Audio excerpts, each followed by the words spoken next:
human race. Up until the 1920s, everyone thought the universe was essentially static and unchanging in time. Then it was discovered that the universe was expanding.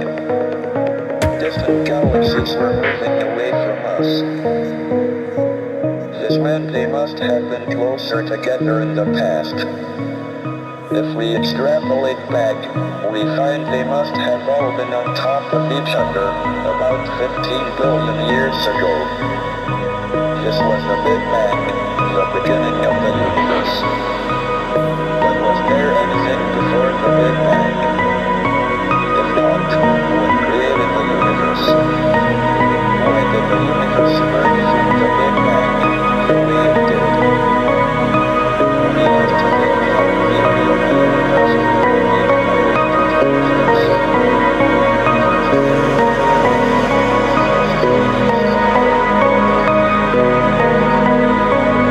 intelligence.